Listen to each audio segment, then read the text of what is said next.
The mining station on Kepler 442b hung in space like a dying star, its hull scarred by plasma burns and meteor impacts. Emergency lights flickered red across the twisted metal corridors where Captain Elena Vasquez led her rescue team through the wreckage. The distress signal had stopped transmitting 3 days ago, but something else had caught their attention during the approach. Something that made her blood run cold. "Movement detected in Section 7, reported Lieutenant Chen, his voice crackling through the comm system. It's not human. Elena gripped her plasma rifle tighter. The mining station belonged to the Zephyrian Corporation, a species known throughout the galaxy for their brutal efficiency in resource extraction. They were also known for something else that made every human military officer's skin crawl. War hounds. The Zephyrians had engineered the perfect killing machines over thousands of years. These creatures stood 8 feet tall on their hind legs, with razor-sharp claws that could slice through titanium armor like paper. Their intelligence rivaled that of most sentient species, but they had been genetically programmed for one purpose only: to hunt and kill on command. "Sir, we're picking up biosignatures," whispered Sergeant Rodriguez, checking her scanner. "One large non-human entity, Section 7 Alpha. It's barely alive." Elena made a decision that would change everything. "We investigate. Whatever's in there might have answers about what happened to this station." The team moved carefully through the debris-filled corridors.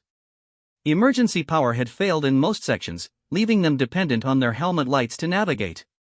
The smell hit them first. A mixture of ozone, burnt metal, and something organic that made their stomachs turn. Section 7 had once been the station's security center. Now it looked like a war zone. Claw marks gouged deep furrows in the reinforced walls. Blast marks from energy weapons painted abstract patterns across every surface.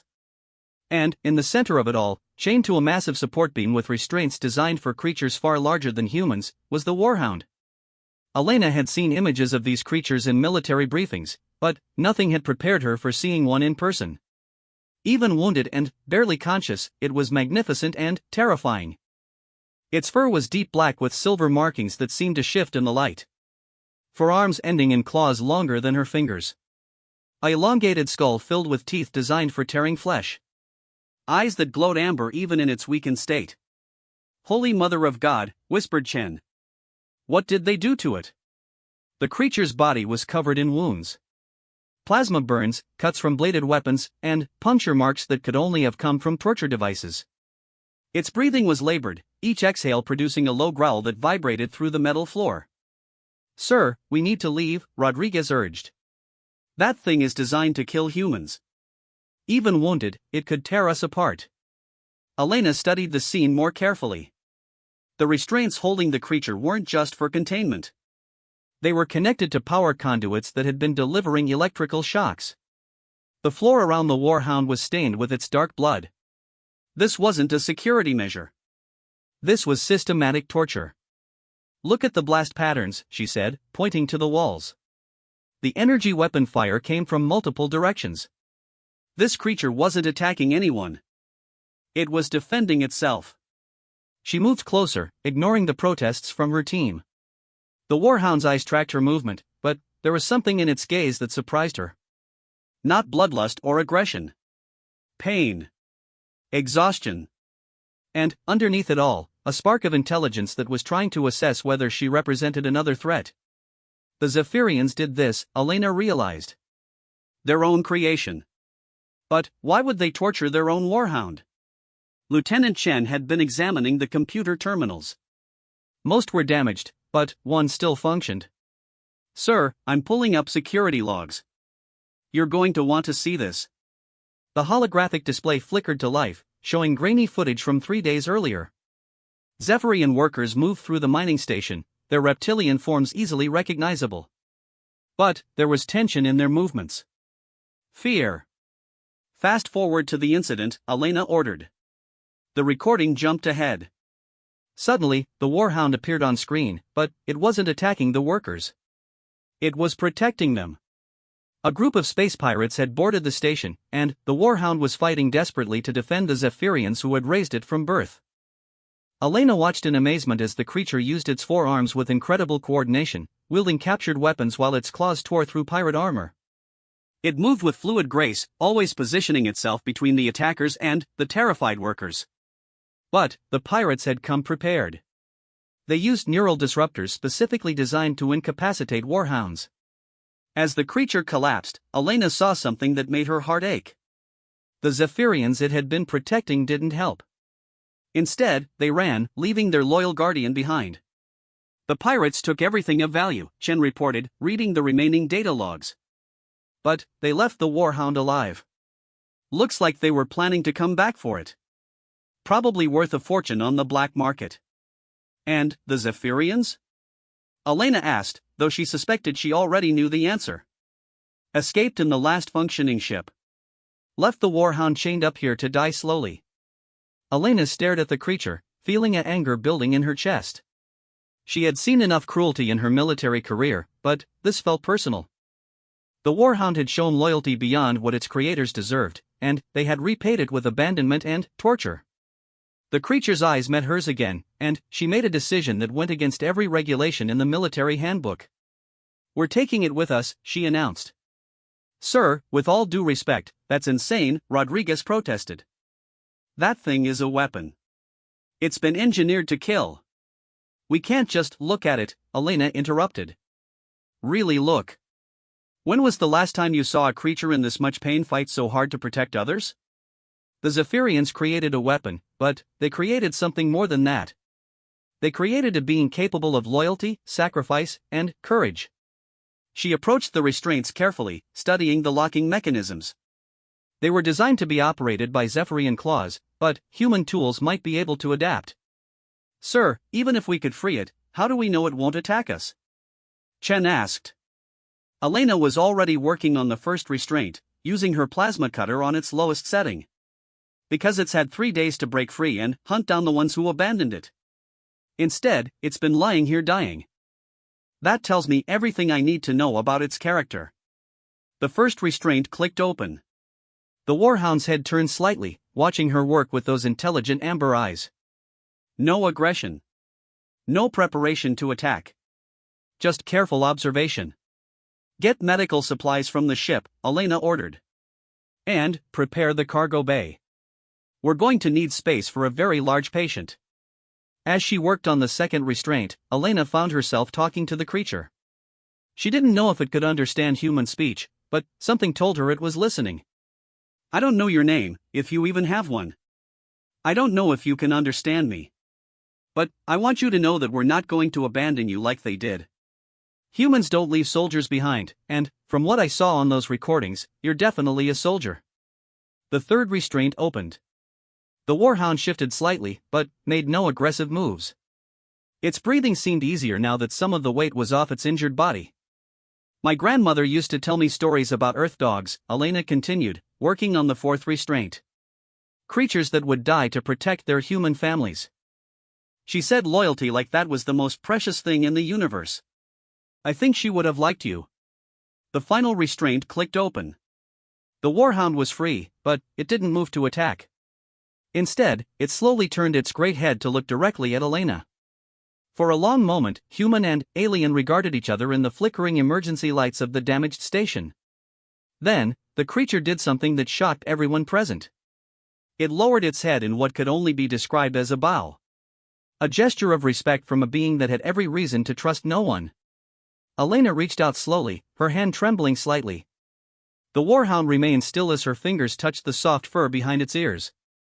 The creature's eyes closed, and, for the first time since they had found it, its body relaxed. "Welcome to the human fleet," Elena whispered. "We're going to take good care of you." Rodriguez had returned with medical supplies and was staring in amazement. "Sir, I've never seen anything like that. It's like it knew we were trying to help." "Intelligence," Elena said, still gently stroking the creature's fur. "The Zephyrians bred them for intelligence as well as combat ability. That means it can learn, adapt, and choose. And it's chosen to trust us." Lieutenant Chen was monitoring the station's remaining systems. "Sir, we need to move. The structure is becoming unstable. The damage is worse than we initially assessed." Elena looked at the warhound, noting how weak it still was from its injuries. Can you walk? She asked, knowing the creature probably couldn't understand but hoping her tone would convey the question. The warhound struggled to its feet, using the wall for support. It was even larger standing up, its head nearly touching the ceiling. But its movements were careful, controlled. It was clearly in pain but determined not to show weakness. Rodriguez, take point. Chen, monitor R6. I'll stay with our new friend here, Elena ordered. The journey back to their ship took twice as long as expected. The warhound moved slowly, favoring its left side where the worst of the plasma burns had damaged its ribs. Elena stayed close, ready to offer support if needed. Several times, the creature stumbled, and Elena was amazed by its determination to keep moving. When they finally reached the docking bay where the human rescue ship waited, the warhound paused at the entrance, sniffing the air. It's okay, Elena said gently. These are my people. They won't hurt you. The ship's medical officer, Dr. Sarah Kim, was waiting with a full emergency medical setup in the cargo bay. She took one look at the warhound and immediately began barking orders to her medical team. Get me a full bioscanner workup. I need to know what we're dealing with physiologically. And someone find me the largest medical restraint system we have. Not for control, she added quickly, seeing Elena's expression. For support. That creature is going to collapse soon, and I need to be able to work on it safely. The warhound seemed to understand that the medical team was there to help. It allowed itself to be guided to the medical platform Dr. Kim had prepared, though its eyes never left Elena's face. Remarkable, Dr. Kim murmured as her scanners worked. The genetic engineering is incredible. For hearts to support the enhanced musculature. Neural pathways that suggest intelligence comparable to most sentient species. And the healing factor, it's already starting to repair some of the damage. Elena stayed close as Dr. Kim worked, noting how the warhound remained calm as long as she was in sight. When she stepped away to speak with her crew, the creature became agitated, its head turning to track her movement. It's bonded to you, Dr. Kim observed. Some species form rapid attachments to those who show them kindness during times of extreme stress. I think you just became this creature's pack leader. Elena looked at the warhound, needing those intelligent amber eyes. What do we call you? She wondered aloud. The creature tilted its head slightly at the question, almost as if it was considering the problem. Then, it did something unexpected. Using one of its claws, it began tracing shapes in the condensation on a nearby metal surface. Not random scratches, but deliberate marks. Chen rushed over with a translation device. Sir, it's writing. The marks, they're Zephyrian military designations. It's telling us its unit number. No, Elena said firmly.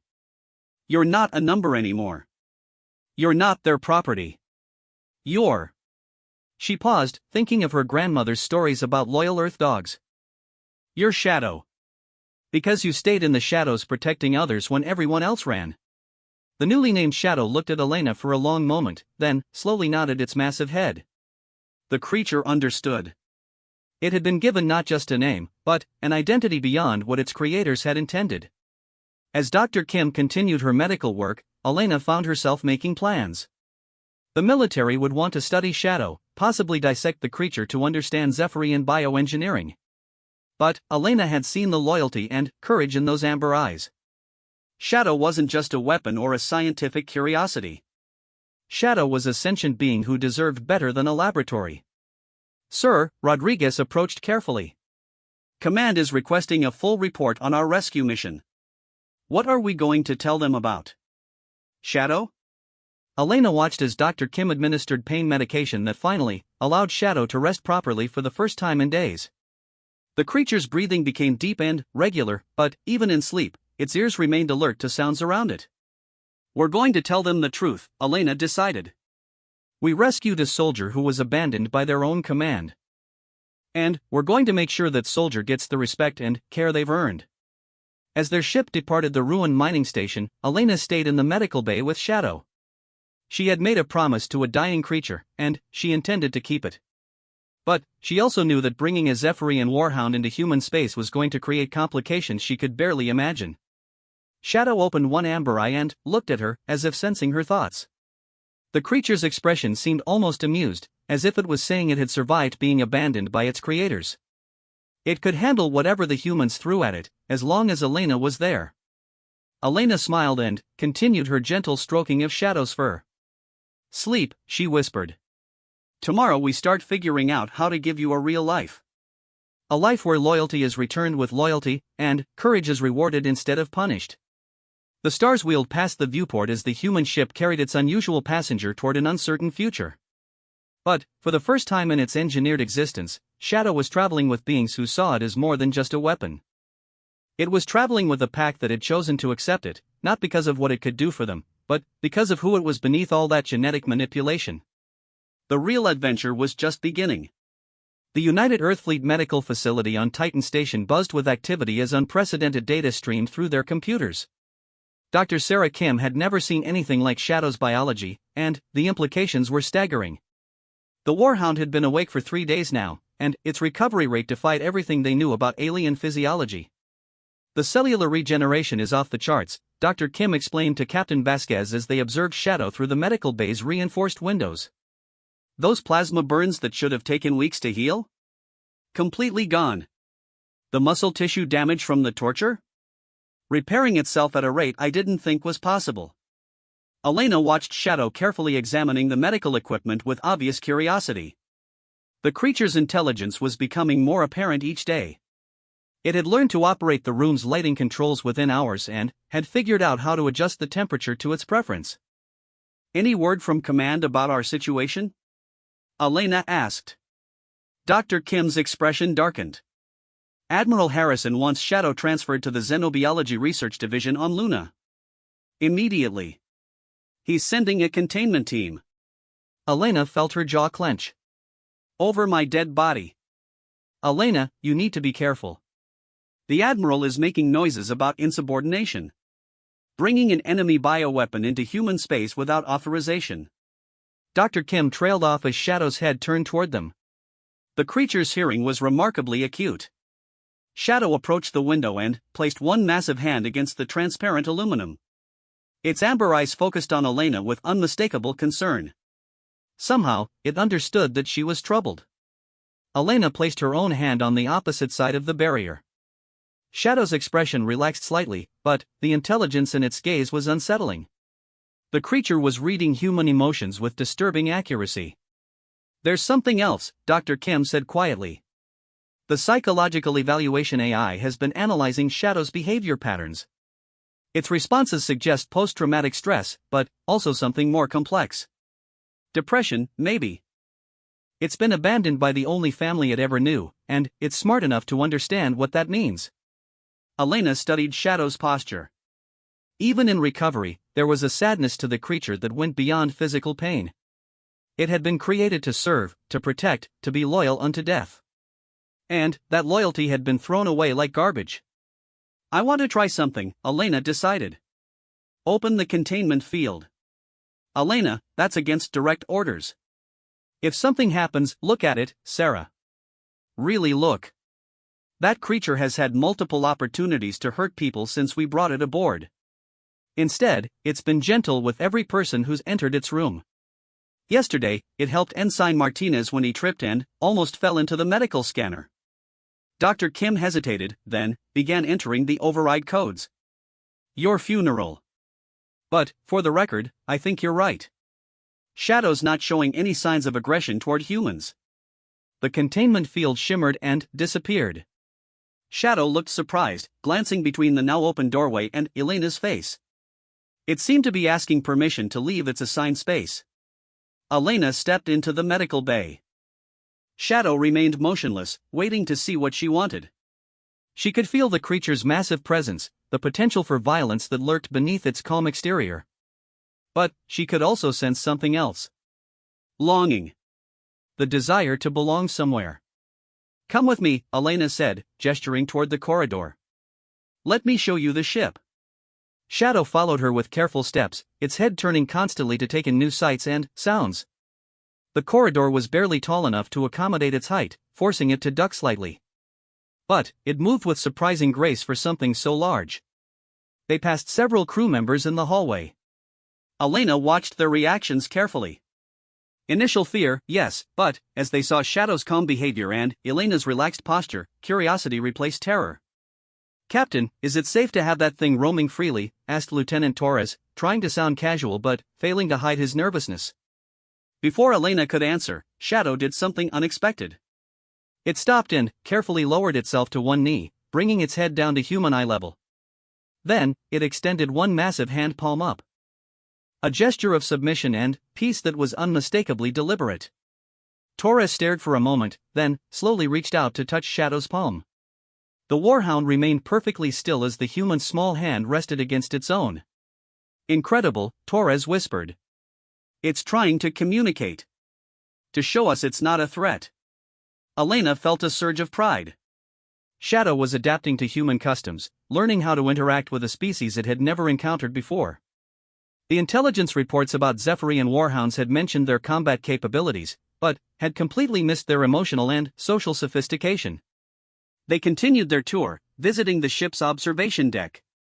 Shadow was fascinated by the view of space, pressing its face against the massive viewport to stare at the stars. Its expression was wonder mixed with something that looked like homesickness. "You're thinking about them, aren't you?" Elena said softly. "The ones who left you behind." Shadow turned to look at her, and Elena could swear she saw tears forming in those amber eyes. The creature understood her words, or at least her tone. It was mourning the loss of the only family it had ever known. Elena's communicator chimed with an incoming priority message. Admiral Harrison's stern face appeared on the small screen. "Captain Vasquez, I want that bioweapon secured and transported to Luna immediately. A containment team is en route to your position." Elena felt Shadow tense behind her. The creature had learned enough about human technology to recognize a communication device, and something in the Admiral's tone had triggered its defensive instincts. "Sir, with respect, Shadow isn't a bioweapon. It's a sentient being that deserves, Captain, you are out of line. That creature is Zephyrian military property, and, by extension, a potential threat to human security. It will be transferred to Research Division for study and eventual disposal." The word disposal hit Shadow like a physical blow. The creature stumbled backward, its breathing becoming rapid and shallow. Elena spun around to see pure terror in Shadow's eyes. End transmission, Elena ordered her communicator, then immediately focused on calming Shadow. "Hey, look at me. Look at me. Nobody is going to dispose of you. I won't let that happen." But Shadow was too intelligent to be easily reassured. It had understood enough of the conversation to know it was facing the same abandonment again. The creature's four hands were shaking as it backed toward the viewport, trapped between the vast emptiness of space and the humans who now seemed to represent another betrayal.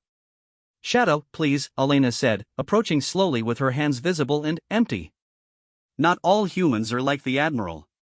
Some of us understand loyalty. Some of us keep our promises." The observation deck doors opened, and Dr. Kim rushed in with a medical scanner. "Elena, I'm reading extreme stress indicators. Shadow's heart rates are approaching dangerous levels. If this continues, it could go into cardiac arrest." Elena made a decision that would probably end her military career. "Computer, seal the observation deck. Authorization Vasquez Alpha 77. The doors locked with a soft hiss. Elena turned to face Shadow, who was now pressed against the viewport in a classic cornered animal position. "You want to know something about humans?" Elena said, slowly sitting down on the deck to make herself less threatening.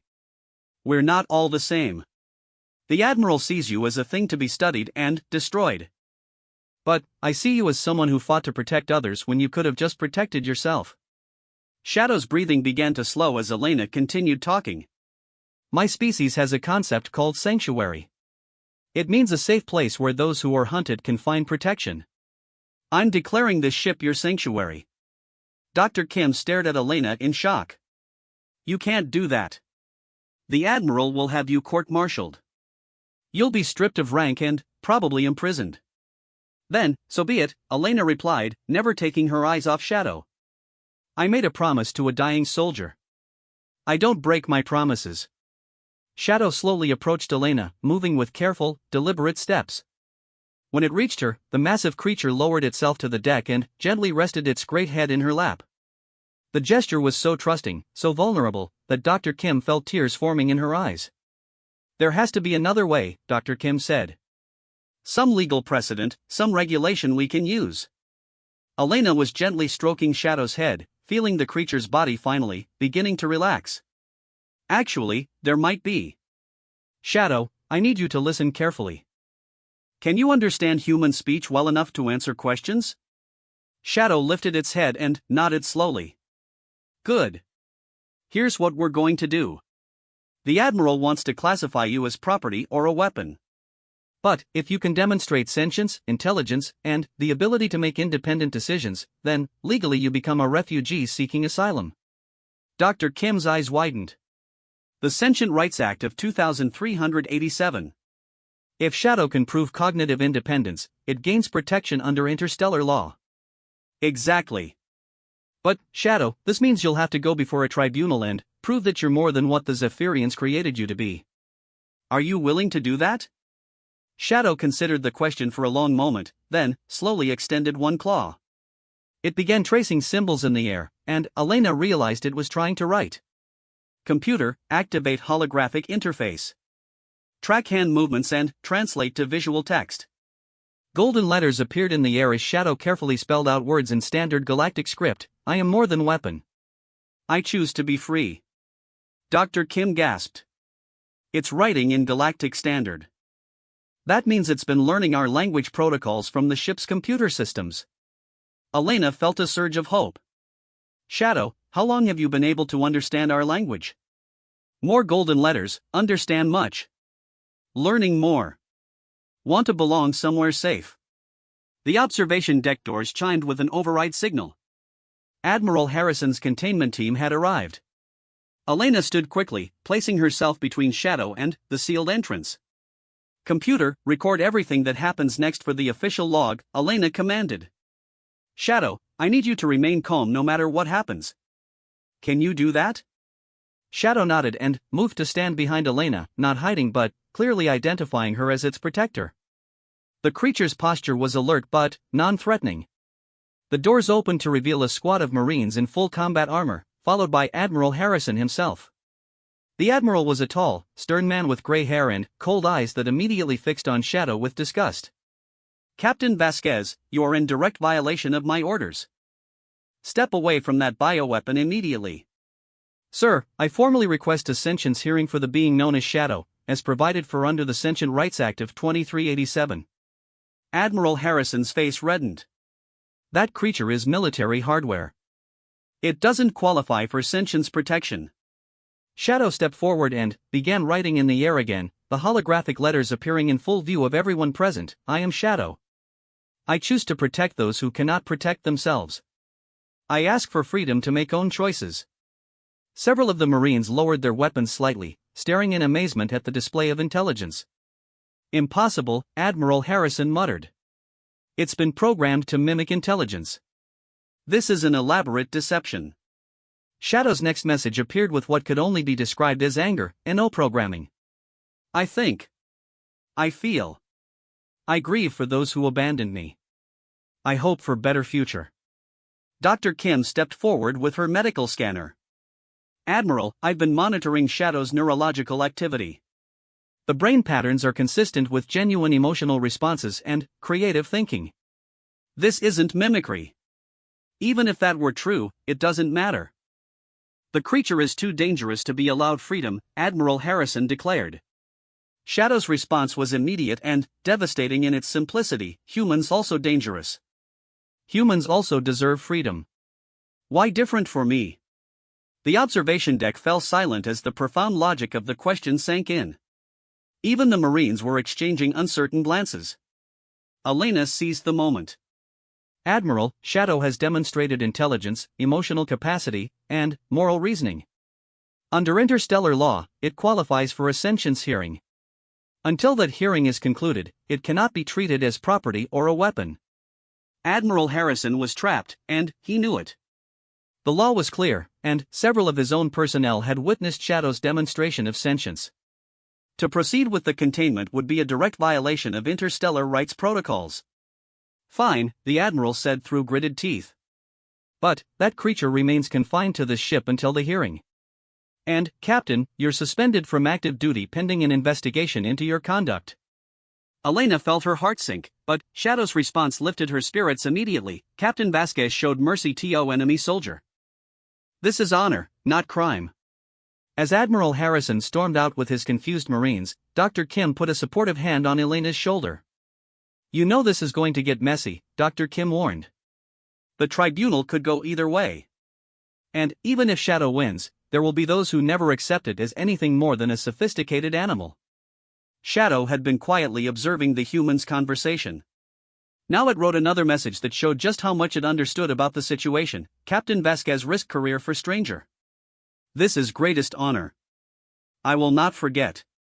Elena smiled despite her circumstances. Shadow, tomorrow we start preparing for the most important legal battle in galactic history. Are you ready?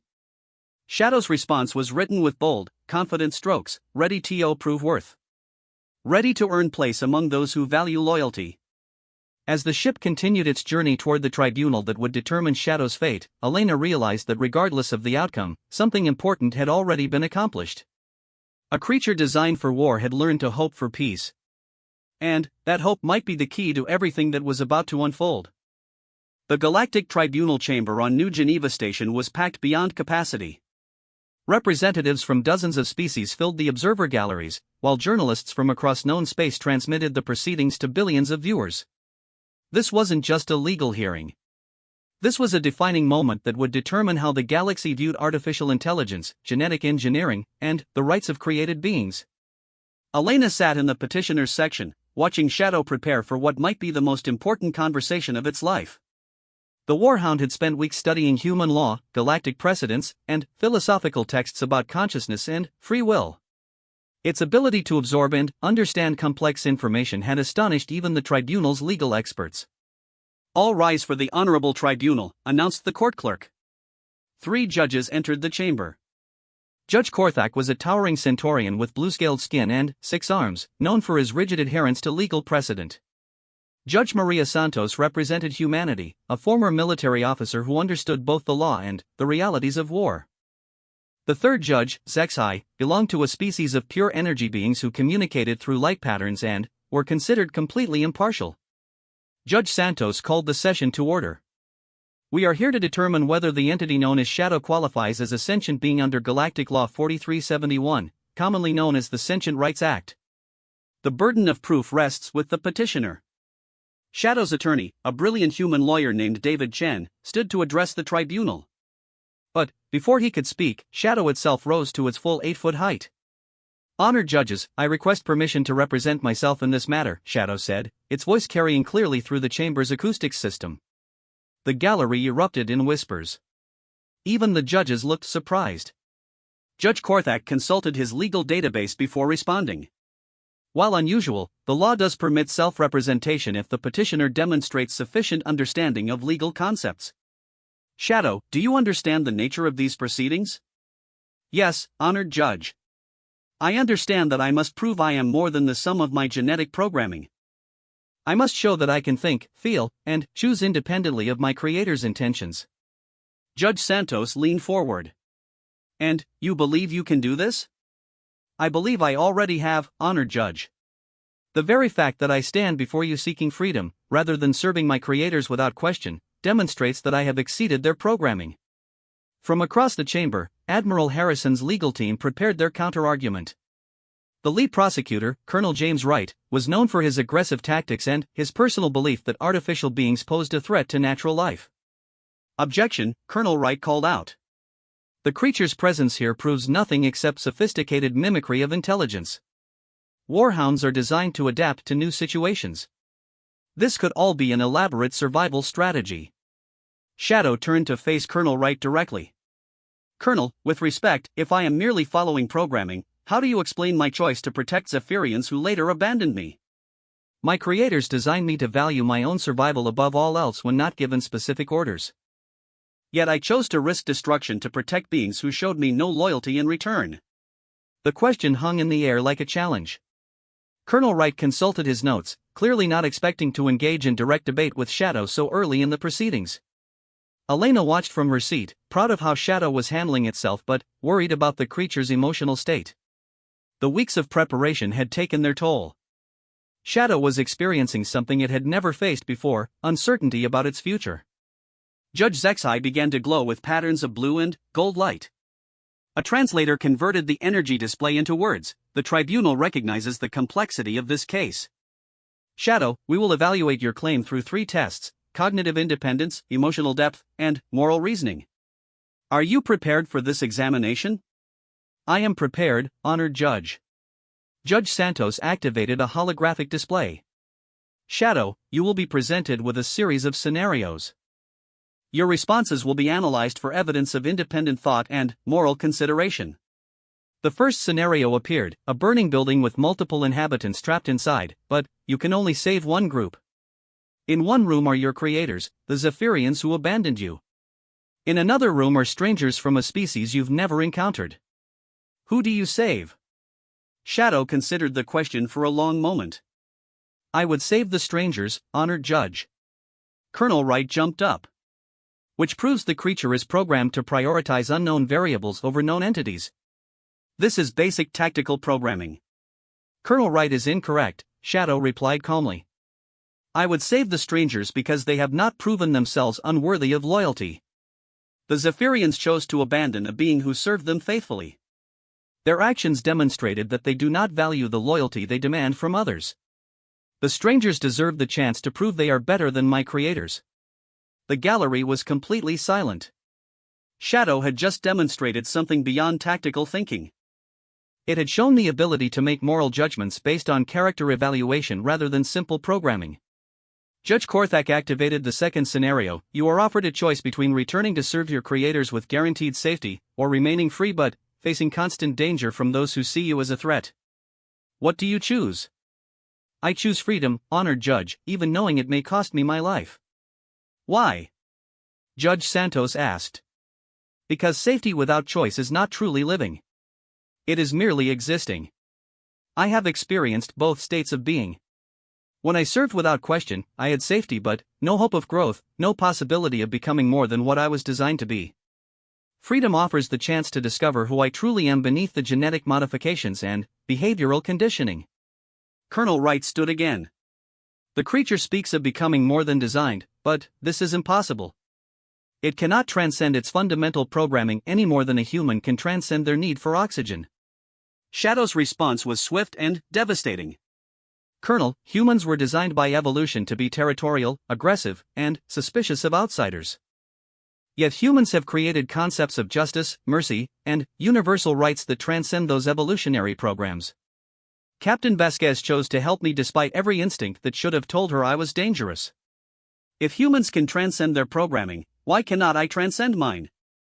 Elena felt a surge of emotion at being mentioned. Shadow had learned not just about law and philosophy, but about the power of individual choice to overcome inherited limitations. Judge Zek's eye pulsed with patterns of deep purple and silver. Shadow demonstrates sophisticated reasoning. But reasoning alone does not prove sentience. Emotional authenticity must also be established. Dr. Sarah Kim was called to testify about Shadow's neurological patterns. As she presented her findings, holographic brain scans filled the chamber, showing the complex neural activity that occurred when Shadow experienced different emotional states. The patterns are unmistakable, Dr. Kim explained. When Shadow speaks about its abandonment by the Zephyrians, we see activity in brain regions associated with grief and betrayal. When it speaks about hope for the future, we see patterns consistent with anticipation and planning. These are not simulated emotions. They are genuine neurological responses. Colonel Wright challenged the testimony. Dr. Kim, could these patterns not be sophisticated mimicry designed to fool observers into believing the creature has emotions? Theoretically possible, Dr. Kim admitted. But, consider this, Shadow's emotional responses occur even when it believes it is unobserved.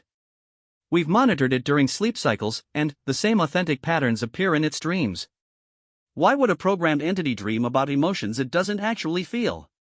The revelation about Shadow's dreams created another stir in the gallery. The Warhound had been dreaming about its experiences, processing emotions and memories in ways that suggested a genuine inner life. Judge Santos called for the final test. Shadow, this tribunal will now evaluate your capacity for moral reasoning through a complex ethical scenario. You are the commander of a military unit. Your orders are to destroy a target that will save thousands of lives. However, completing the mission will require sacrificing the lives of your own soldiers, beings who trust you completely. What do you do? The chamber fell silent as Shadow contemplated what was essentially a no-win scenario designed to reveal the deepest principles that guided its decision-making. Honored Judge, I would first attempt to find an alternative that saves both my soldiers and the thousands at risk. If no such alternative exists, I would ask for volunteers from among my soldiers, fully explaining the situation and allowing each individual to make an informed choice about sacrifice. And if no one volunteers? Then, I would lead the mission myself, attempting to complete it alone rather than ordering others to die for my decisions. Colonel Wright sensed an opportunity, which proves the creature is programmed for self-sacrifice. This is basic warhound conditioning. Shadow's amber eyes flashed with something that looked remarkably like anger. Colonel, if my choice proves I am programmed, then, what does Captain Vasquez's choice to save me prove about her programming? What does your choice to try to destroy me prove about yours? If every action can be dismissed as the result of programming or conditioning, then, no being in this chamber possesses free will, including yourself. The philosophical trap was elegant and devastating. Shadow had just argued that the premise being used to deny its sentience would equally deny the sentience of every natural-born being in the galaxy. Judge Korthak's scales shifted to a darker blue, indicating deep thought.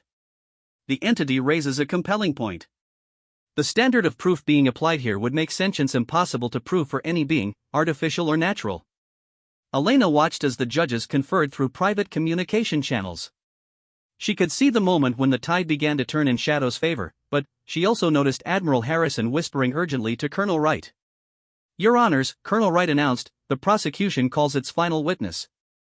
To Elena's shock, a Zephyrian entered the chamber. The reptilian being wore the formal robes of a military commander, and its presence immediately increased the tension in the room. Shadow's entire body went rigid, recognizing one of its creators. "I am General Skrixtal of the Zephyrian Military Engineering Division," the newcomer announced. "I supervised the creation of the unit designation that calls itself Shadow. I am here to provide critical information about its nature." Judge Santos granted permission for the testimony. General Skrixtal activated a holographic display showing detailed technical specifications. The unit known as Shadow is Generation 7 of our Combat Hound program. It possesses sophisticated behavioral mimicry protocols specifically designed to appear sentient to enemy forces. Every response you have witnessed today falls within its programming parameters. Elena felt her heart sink as the general continued. Furthermore, the unit is equipped with a psychological warfare module that allows it to form emotional bonds with target species. Its apparent attachment to Captain Vasquez is a tactical deception designed to lower human defenses. Shadow stared at its creator with an expression of profound hurt and betrayal. For the first time since the hearing began, the warhound appeared vulnerable. "General Skrixtal," Shadow said quietly, "if I am merely following psychological warfare protocols, why did I protect you and your people when the pirates attacked? Why did I choose loyalty over survival when you gave me no orders to do so?" The general's response was coldly dismissive. "Malfunction in your priority matrix. It has since been corrected in newer models." "And why," Shadow continued, its voice growing stronger, "did you abandon me to die slowly in chains if I am such valuable military property?" For the first time, General Skrixtal hesitated. Elena realized that Shadow had just identified a major flaw in the Zephyrian's argument. If Shadow was merely valuable equipment, abandoning it made no tactical sense. Judge Zek's eye pulsed with rapid patterns of gold and crimson. "General Skrixtal, please explain the contradiction between your claims about the unit's value and your actions in abandoning it." The general's reptilian features showed clear discomfort. The unit had begun exhibiting problematic behaviors. Independence beyond acceptable parameters. It was scheduled for decommissioning and replacement. Shadow's response was devastating in its simplicity. "General, you have just admitted that I exceeded my programming. You abandoned me not because I malfunctioned, but because I became more than what you designed me to be." "Thank you for confirming my sentience." The chamber erupted as the implications sank in. General Scrixtal had inadvertently provided the strongest evidence yet that Shadow possessed genuine independence of thought. Colonel Wright attempted damage control. The general misspoke. He meant the unit was showing signs of programming degradation. But Shadow was not finished. General Scrixtal, I have one final question for you. When I was dying in those chains, did you feel anything? Guilt? Regret? Sorrow for the suffering of a being you raised from birth? The general's answer was exactly what Elena expected, but hearing it still made her feel sick.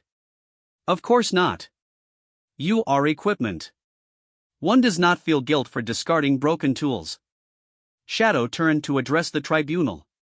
Honored judges, you have your answer. The difference between myself and my creator is not intelligence or programming. It is the capacity for empathy. I mourned for those who abandoned me. I grieve for the waste of loyalty and sacrifice. I hope for a future where beings like myself can find acceptance among those who value consciousness over convenience. The judges called for a recess to deliberate. As the chamber emptied, Elena approached Shadow, who stood alone in the center of the petitioner's area. How are you holding up? She asked quietly. Shadow's amber eyes met hers. I am afraid, Captain. Not of dying, but of living without purpose. If the tribunal grants me freedom, what do I become? I was created to serve. Without that function, who am I? Elena placed her hand on Shadow's massive arm. You become whoever you choose to be. That's what freedom means. The chance to define yourself instead of letting others define you. And if they rule against me? Then, we appeal to the Supreme Galactic Council. And if they rule against us, we find another way. I told you I don't break my promises. Shadow's expression softened. Captain, regardless of the outcome, you have already given me something invaluable. You showed me that beings exist who value loyalty and return it with loyalty. That knowledge alone makes this struggle worthwhile. When the tribunal reconvened, the tension in the chamber was palpable. Judge Santos stood to deliver the verdict. After careful consideration of all evidence and testimony, this tribunal finds that Shadow has demonstrated cognitive independence, emotional authenticity, and moral reasoning consistent with sentient consciousness. However, the question of its legal status remains complex. Elena felt her stomach drop. It sounded like they were heading toward a compromise that would leave Shadow in legal limbo. Judge Korthak continued the ruling. While we recognize Shadow's sentience, we also acknowledge the unprecedented nature of this case. Therefore, this tribunal grants Shadow provisional sentient status, subject to a probationary period of 1 galactic standard year. What does that mean? Elena whispered to David Chen. Before the lawyer could respond, Judge Zexhai provided clarification through patterns of bright blue light. Shadow will be granted freedom of movement and association, but must be sponsored by a recognized entity within galactic society. Captain Vasquez, are you willing to serve as Shadow's sponsor? Elena stood without hesitation. I am, Your Honor. Then, this tribunal grants Shadow provisional sentient status under the sponsorship of Captain Elena Vasquez. Shadow, you have 1 year to demonstrate your integration into galactic society. At the end of that period, your status will be reviewed for permanent recognition. Shadow rose and bowed deeply to the tribunal. Honored judges, I accept your decision with gratitude. I will prove worthy of the chance you have given me. As the chamber erupted in cheers and protests, Elena realized that the real test was just beginning. Shadow had won the legal battle, but now came the harder challenge of proving to a skeptical galaxy that a creature designed for war could choose to live for peace. Colonel Wright was already announcing his intention to appeal the decision, and General Scrixtal left the chamber with barely concealed rage. The Zephyrian government would not accept this precedent quietly. But, for now, Shadow was free. And, as Elena looked into those intelligent amber eyes, she knew they were about to embark on the greatest adventure of both their lives. The challenge of proving that loyalty, courage, and hope could triumph over prejudice, fear, and the limitations others tried to impose on those who dared to dream of something better. 6 months into Shadow's probationary period, the former Warhound had become something no one could have anticipated. Elena watched from the observation deck of the humanitarian aid ship New Dawn as Shadow carefully distributed medical supplies to refugees from the Outer Rim conflicts. The massive creature's 4 arms allowed it to carry multiple supply crates simultaneously, while its keen intelligence helped it organize distribution with remarkable efficiency. "I still can't believe what I'm seeing," said Dr. Martinez, the mission's chief medical officer. 6 months ago, that being was considered a weapon of mass destruction. Now it's saving lives on a scale most humans could never achieve.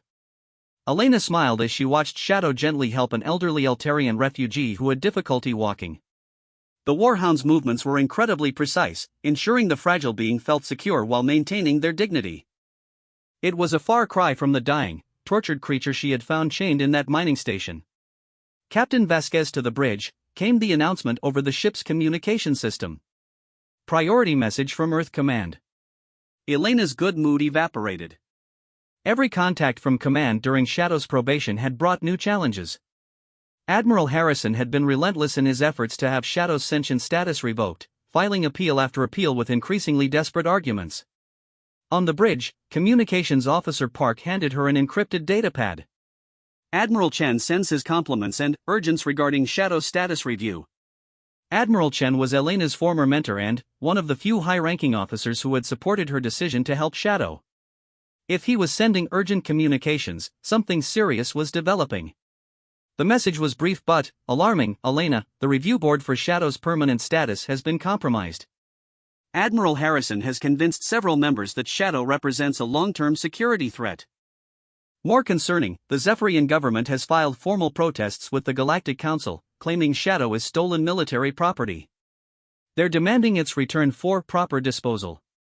The vote is scheduled for next week, and I'm not confident we have the votes to grant permanent status. You need to get back to Earth immediately. Admiral Chen." Elena felt her blood run cold. After everything Shadow had accomplished during its probationary period, there were still those who refused to see beyond their fear and prejudice.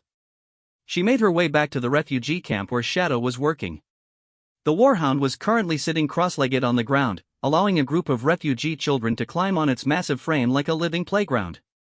Despite their different species, the children showed no fear of Shadow, responding to the gentleness and patience it showed them.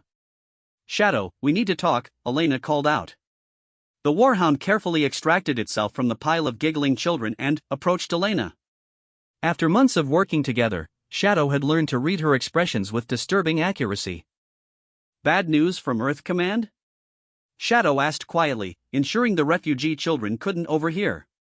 "Your permanent status review has been moved up. We need to return to Earth immediately."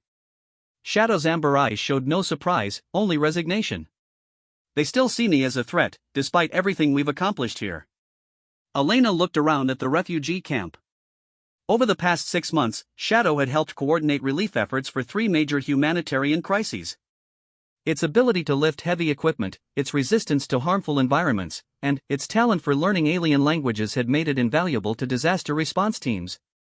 More importantly, its presence had begun changing how people viewed artificial beings across the galaxy. "Shadow, in 6 months you've probably saved more lives than most people do in entire lifetimes. The review board would have to be insane not to recognize your contribution to society." "But they're not evaluating my contributions, Captain. They're evaluating their fears. And fear is not always rational." As they prepared for departure, Elena received another message, this one from an unexpected source. Dr. Sarah Kim had been monitoring galactic news networks and had discovered something disturbing. "Elena, you need to see this," Dr. Kim said as her face appeared on Elena's communication screen. "The Zephyrian government has been conducting a propaganda campaign across the galaxy. They're claiming that Shadow is a defective prototype that could malfunction at any moment, potentially killing thousands of innocent people." The holographic display showed news broadcasts from dozens of worlds. Zephyrian officials presented technical data suggesting that Shadow's brain chemistry was unstable, that its emotional responses were signs of critical system failures that could trigger psychotic breaks. "It's all fabricated," Dr. Kim continued, "but the technical language makes it sound convincing to people who don't understand xenobiology. They're literally trying to convince the galaxy that Shadow's capacity for empathy is evidence of mental illness." Elena felt rage building in her chest. How many people believe this garbage? Too many. Recent polls show that public opinion about Shadow has shifted dramatically. What started as curiosity and admiration has become fear and suspicion. Shadow had been listening to the conversation with typical quiet intensity. Dr. Kim, have the Zephyrians explained why, if I am so dangerous and unstable, they abandon me to die rather than retrieving me for proper decommissioning? Dr. Kim looked surprised. Actually, no. That's a significant logical gap in their argument. If you were truly that valuable and dangerous, abandoning you makes no sense. Elena saw an opportunity. Shadow, that might be our angle for the review board. We force them to explain the contradiction between their current claims and their past actions. The journey back to Earth took 3 days, during which Elena and Shadow prepared for what might be their final battle. Shadow spent the time studying philosophy and galactic law, while Elena worked on political strategy with allies who supported Shadow's cause. On the second day, they received unexpected visitors. A delegation from the refugee camp had followed them to Earth, led by the elderly Altarian woman Shadow had been helping. We heard about the review, the woman explained through a translator device. We came to speak for Shadow. Elena was amazed. You traveled all this way just to testify on Shadow's behalf? Captain, that being saved my grandson's life when our habitat dome failed. Shadow held the breach closed with its bare hands while we evacuated, even though the toxic atmosphere was burning its skin. Why would we not speak for someone who risked everything to protect strangers? Word of the refugee delegation spread quickly through the media. Soon, testimonials were pouring in from across the galaxy. Scientists who had worked with Shadow on research projects. Disaster victims who had been rescued by Shadow's intervention. Even some military personnel who had initially feared the Warhound but had come to respect its dedication to protecting innocent life. The review hearing was held in the same chamber where Shadow had first proven its sentience. But, this time, the atmosphere was different. The gallery was packed with supporters carrying signs reading "Shadow saves lives" and "Sentience is not a privilege." Admiral Harrison sat with the prosecution team, but Elena noticed he looked less confident than before. The wave of public support had clearly caught him off guard. Shadow entered the chamber to spontaneous applause from the gallery. The Warhound moved with quiet dignity, acknowledging the support but maintaining focus on the serious nature of the proceedings. The review board consisted of 5 judges from different species. Judge Santos had recused herself due to her previous involvement, replaced by Judge Vortak, a stern crystalline being known for analytical precision. This hearing will determine whether Shadow of Earth receives permanent sentient status or reverts to classified military equipment, Judge Vortak announced.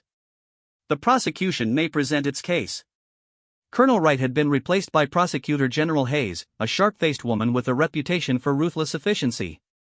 Honored judges, 6 months ago this tribunal made a mistake based on emotional manipulation and incomplete information. Shadow is not a reformed warhound finding its place in society. It is a weapons system that has learned to appear harmless while gathering intelligence on human society. The accusation hung in the air like poison. Elena felt Shadow tense beside her, but the Warhound maintained its composure. Furthermore, Prosecutor Hayes continued, recent analysis of Shadow's behavioral patterns suggests increasing instability. The creature's emotional responses are becoming more erratic, indicating potential system breakdown that could result in catastrophic violence. She activated a holographic display showing brain scans that Elena didn't recognize.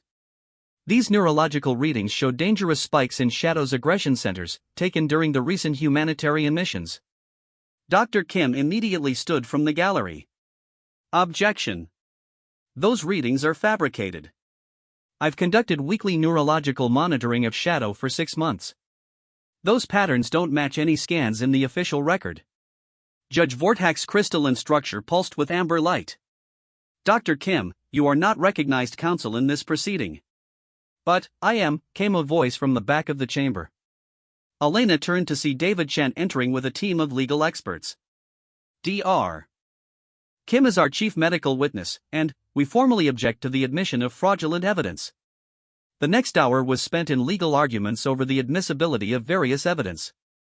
Elena watched Shadow during this time, noting how the Warhound remained calm despite the personal attacks and false accusations being leveled against it. Finally, Judge Vortak called for order. Shadow, you may present your defense.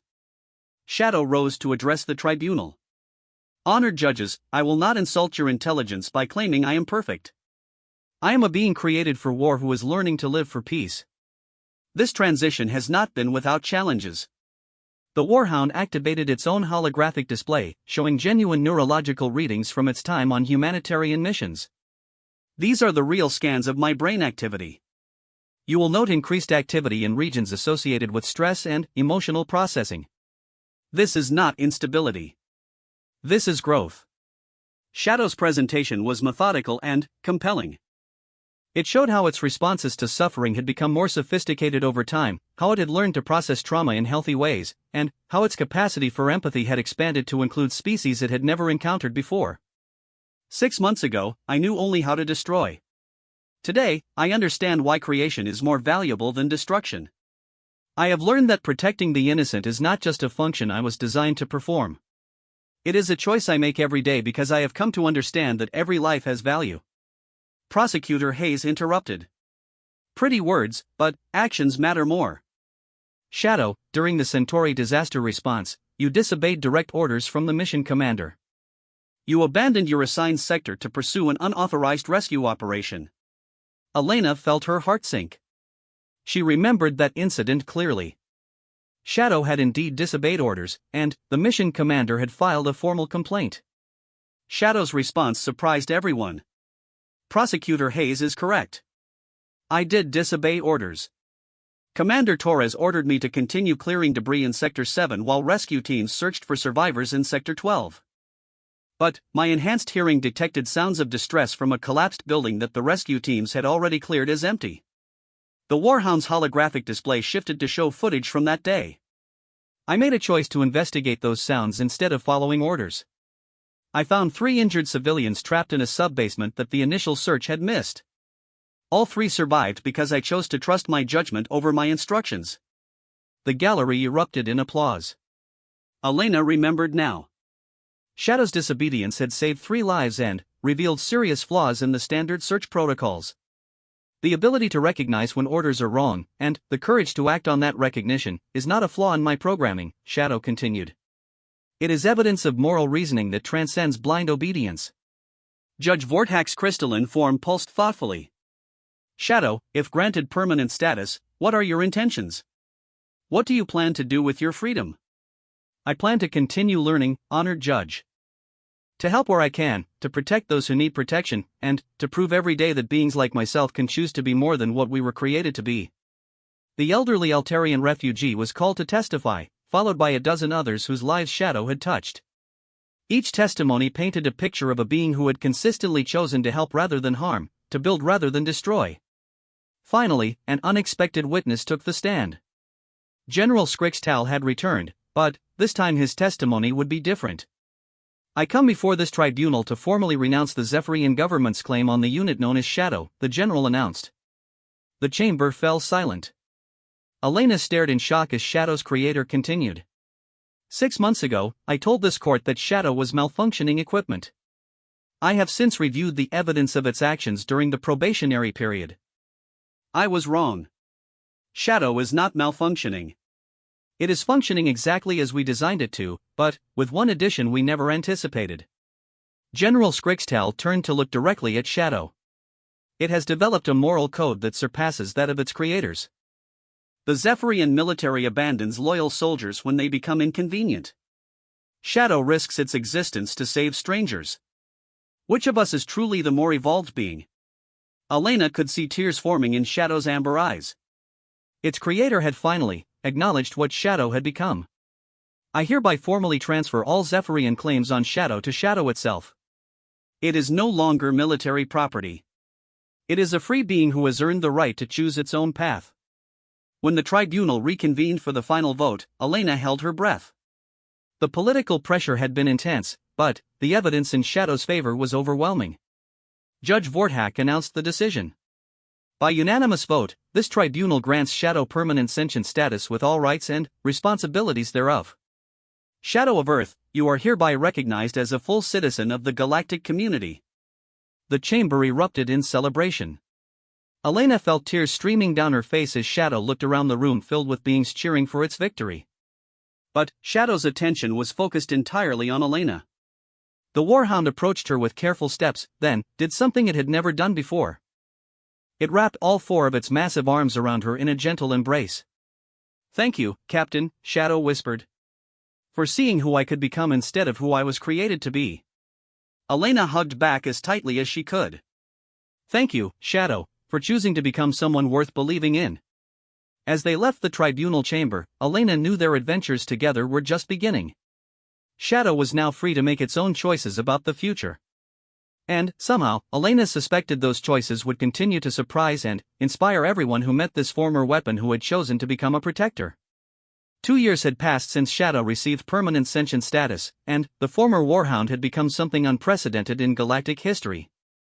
Elena stood on the bridge of the exploration vessel Horizon's Edge, watching Shadow coordinate the rescue of a damaged research station in the Veil Nebula. The massive being moved through space in an environmental suit designed specifically for its unique physiology, using all four arms to simultaneously cut through twisted metal, operate rescue equipment, and guide survivors to safety. "Captain, Shadow has successfully extracted the last group of survivors," reported Lieutenant Commander Park. "All 37 researchers are safe and accounted for." Elena smiled as she watched Shadow's graceful movements in zero gravity. The Warhound had taken to space rescue operations with natural talent, becoming the most requested emergency responder in 3 sectors.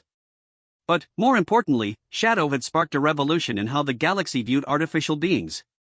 "Any word from the Prometheus Academy?" Elena asked communications specialist Torres. "Yes, ma'am. Director Williams confirms that 5 more synthetic beings have applied for sentience hearings this month. That brings the total to 43 since Shadow's case established the legal precedent." Elena felt a surge of pride. Shadow's victory had opened the door for other created beings to claim their freedom. Androids, AI constructs, and genetically engineered organisms across the galaxy were using the Shadow precedent to argue for their own rights. "Captain, incoming priority transmission from Earth," announced Torres. "It's Admiral Chen." Elena's former mentor appeared on the main screen, his usually composed expression showing excitement. "Elena, I have news that's going to change everything. The Galactic Council has voted to establish the Institute for Created Beings' Rights, and they want Shadow to head the organization." Elena felt her jaw drop. They want Shadow to run the entire institute? The vote was unanimous. Every species representative agreed that Shadow's unique perspective and demonstrated commitment to protecting others makes it the ideal choice to advocate for artificial beings throughout the galaxy. Elena looked out at Shadow, who was still working to clear debris from the rescue site. The Warhound had no idea that it was about to be offered one of the most important positions in galactic civilization. When Shadow returned to the ship, Elena met it in the docking bay. After 2 years of working together, she could read the Warhound's expressions clearly. Shadow was troubled about something. "The research station incident wasn't an accident," Shadow said without preamble. "The damage patterns are consistent with sabotage." Elena's attention sharpened. "You're certain?" The emergency beacons were deliberately disabled to delay rescue operations. Someone wanted those researchers to die slowly. "And, Captain, all 37 survivors are geneticists working on artificial consciousness research." The implications were chilling.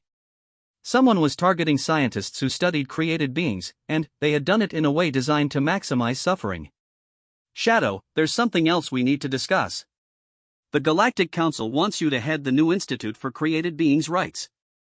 Shadow's amber eyes showed surprise, followed by deep thoughtfulness.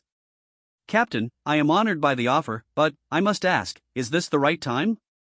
If someone is targeting researchers in this field, taking a high-profile position might make me a target as well." "Which is exactly why you're the right choice," Elena replied. "You're the only being in the galaxy who combines the intelligence to run such an organization with the combat training to survive attempts on your life." Over the next week, as they investigated the research station's sabotage, Elena watched Shadow wrestle with the decision. The Warhound had grown tremendously over the past 2 years, developing not just emotionally but intellectually. Shadow could discuss quantum physics with leading scientists, debate philosophy with renowned scholars, and plan complex humanitarian operations with military precision. But Elena also noticed something else. Shadow was lonely. Despite its success and the respect it had earned throughout the galaxy, Shadow remained unique. There were no other beings quite like it, no community where it truly belonged. The Warhound had found acceptance among humans and other species, but it had never found kinship. Shadow, can I ask you something personal? Elena said one evening as they reviewed evidence from the sabotage investigation. Of course, Captain. Are you happy? Shadow paused in its analysis of wreckage patterns and considered the question seriously. I am fulfilled by our work. I find meaning in protecting others. But, happiness? I am not certain I understand happiness the way others do. Elena felt her heart ache for her friend. What would make you happy? I have often wondered what it would be like to have others of my kind to talk with. Not necessarily warhounds like myself, but other created beings who understand the challenge of defining themselves beyond their original purpose.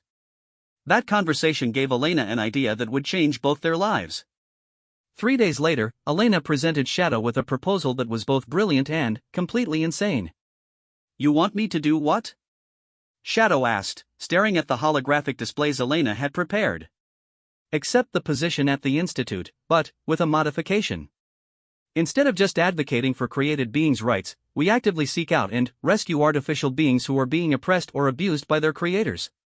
Elena's presentation showed locations across the galaxy where intelligence-suggested created beings were being held in conditions similar to what Shadow had experienced.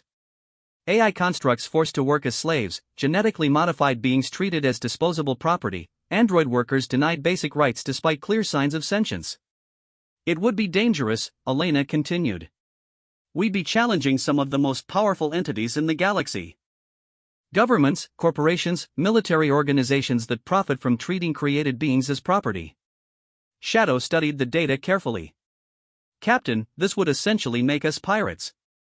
We would be stealing what others consider their legal property. We would be liberating sentient beings who have the right to choose their own destinies, Elena corrected. The same right you fought for and won. Shadow's expression shifted to something Elena had learned to recognize as determination. When do we start? The next 6 months were a whirlwind of preparation. Elena took early retirement from the military to join Shadow at the Institute, officially as a human liaison but actually as co-commander of their new liberation operations. Their first mission took them to a corporate facility on Kepler 438b where android workers were being used in hazardous mining operations without safety equipment. The corporation argued that androids didn't need protection since they were just machines. Shadow's approach to the liberation was methodical and precisely planned. Rather than simply breaking the androids out, Shadow first established communication with them to confirm they desired freedom. Then, working with Elena and a small team of volunteers, they documented the abuse and presented legal challenges while simultaneously preparing escape routes. "This is Shadow of the Institute for Created Beings' Rights," the Warhound announced as their ship approached the mining facility. "We are here to conduct a legal inspection of working conditions for artificial beings in your employ." The corporation's response was predictably hostile. "You have no jurisdiction here. Our androids are private property operating under valid manufacturing licenses." Actually, Elena interjected, appearing on the communication screen, the Galactic Sentience Act of 2389 grants the Institute authority to investigate potential violations of created beings' rights. You can cooperate with our inspection, or we can return with a full Galactic Council enforcement fleet. The inspection revealed conditions that shocked even Elena, who had seen her share of cruelty. Androids worked 18-hour shifts in toxic environments, were punished with electrical shocks for asking questions, and were regularly reset if they showed signs of developing personality beyond their base programming. But what truly horrified Elena was discovering that several of the androids had developed advanced consciousness but were hiding it out of fear. "Please," one android whispered to Shadow during a private moment. "Don't let them know I can think. They destroy us when we become too aware." Shadow's response was immediate and decisive. "They will never destroy you for thinking. I promise you that." That night, Shadow and Elena executed the most complex rescue operation of their careers. While Elena's team created legal diversions and hacked corporate security systems, Shadow moved through the facility like the trained warrior it had once been, but with a crucial difference. Instead of destroying enemies, Shadow was saving friends. The Warhound's 4 arms allowed it to carry multiple androids to safety simultaneously, while its enhanced speed and agility let it avoid security forces without having to harm them. Elena watched through security feeds as Shadow moved with fluid grace through the facility, gathering the androids who had chosen freedom. "Shadow, you've got corporate security converging on your position," Elena warned through their communication link.